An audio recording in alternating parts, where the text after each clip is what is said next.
Malayalam song. നീങ്ങിപ്പോയി എൻ്റെ ഭാരങ്ങൾ, മാറിപ്പോയി എൻ്റെ ശാപങ്ങൾ, സൗഖ്യമായ എൻ്റെ രോഗങ്ങൾ യേശുവിൻ. The meaning of the song is നീങ്ങിപ്പോയി എൻ്റെ ഭാരങ്ങൾ. It means all the burdens gone away. മാറിപ്പോയ എൻ്റെ ശാപങ്ങൾ, all my curses are gone away. സൗഖ്യമായ എൻ്റെ രോഗങ്ങൾ. It means God healed me all of my diseases. How? In the name of, can you please say in the name of? How many of you are believing this line is going to happen in your life? The next line says യേശുവിൻ നാമം വിടുതൽ. It means the name of God is deliverance. The name of deliverance. The name of God is the name of salvation. The name of God is the name of power. The name of God is the name of redemption. Then next stand saying, then blood of Jesus, it is cleansing my life. My dear brothers and sisters, nobody can clean you. Doctors can clean your wound. If you are paralyzed, your wife or homemates can clean your body.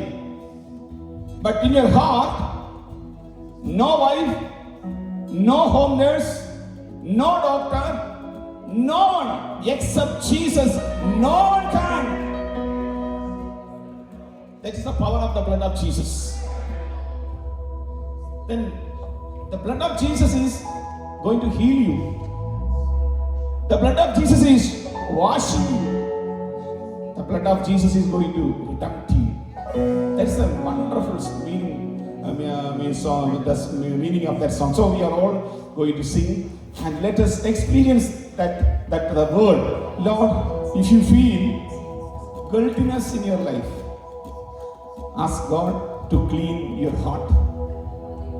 If you feel sickness in your body, ask God the healing.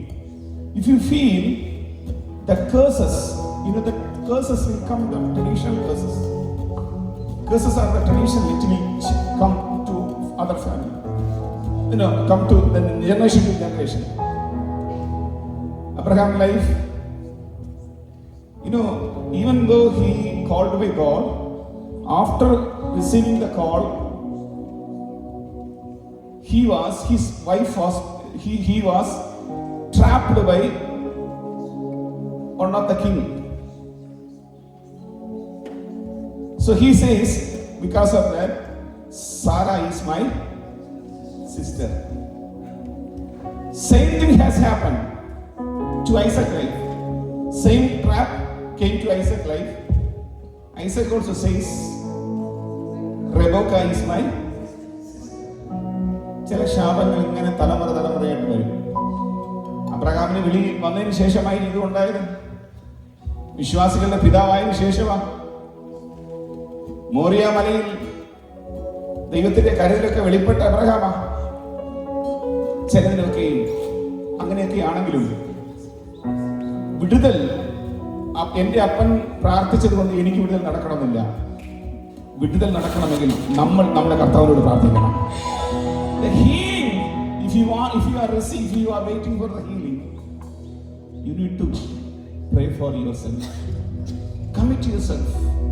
God will do the great things today in our worship. So we are going to sing the song with the faith.